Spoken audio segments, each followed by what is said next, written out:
अगर मैं बोलूं कि इंडिया का 53.6 लाख करोड़ का मार्केट क्वाइटली बूम कर रहा है, जहां बड़े इंस्टीट्यूशंस 8 से 11% तक के स्टेबल रिटर्न्स कमा रहे हैं और आप उसका हिस्सा तक नहीं हो, तो शॉक लगेगा ना। यही हो रहा है कॉर्पोरेट बॉन्ड मार्केट में। इकोनॉमिक टाइम्स की रीसेंट रिपोर्ट के हिसाब से फाइनेंशियल ईयर 2025-26 में corporate bond issuance all time high record level पे पहुंच चुके हैं। इस स्पीड का रीजन क्लियर है। बैंक्स के लेंडिंग कॉस्ट बढ़ जाने की वजह से कंपनीज डायरेक्ट मार्केट से पैसा उठा रही है और फंड्स को प्रिडिक्टेबल फिक्स्ड रिटर्न चाहिए और इंडिया की इकोनॉमी क्रेडिट ग्रोथ फेज में एंटर कर रही है। पर प्रॉब्लम ये है कि रिटेल इन्वेस्टर्स का पार्टिसिपेशन अभी भी 1% से भी कम है और जब किसी नॉर्मल इन्वेस्टर से पूछो बॉन्ड खरीदे तो रिस्पॉन्स होता है, भाई ये तो बड़े लोगों का इन्वेस्टमेंट लगता है। यानी सिस्टम ने रिटेल इन्वेस्टर्स को कॉम्प्लेक्सिटी से इतना डरा रखा है कि वो स्टेबल रिटर्न्स छोड़कर हाई रिस्क एसेट्स चेस करता रहता है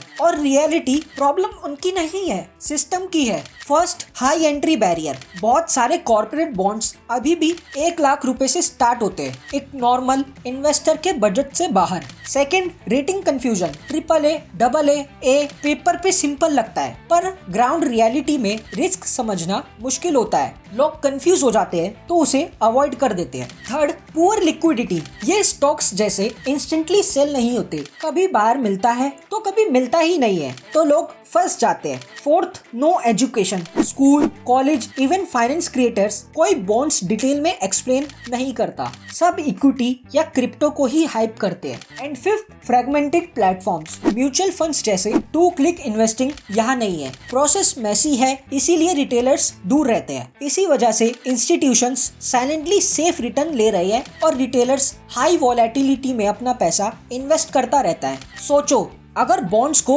1000 रुपए से शुरू कर दिया जाए और यूपीआई लेवल सिंपल एप्स बन जाए और रिस्क रिवॉर्ड क्लियर लेबल्स में दिखे, तो इंडिया के 8 करोड़ रिटेलर्स के लिए एक नया एसेट क्लास अनलॉक हो सकता है जो लॉन्ग टर्म वेल्थ बिल्ड करने में मदद करेगा। कॉर्पोरेट बॉन्ड मार्केट रेडी है, कंपनीज रेडी है, इंस्टीट्यूशंस ऑलरेडी कमा रहे हैं। अब सिर्फ एक सवाल बचा है, रिटेलर्स कब जागेगा? Because sometimes the safest opportunities are the ones nobody is talking about.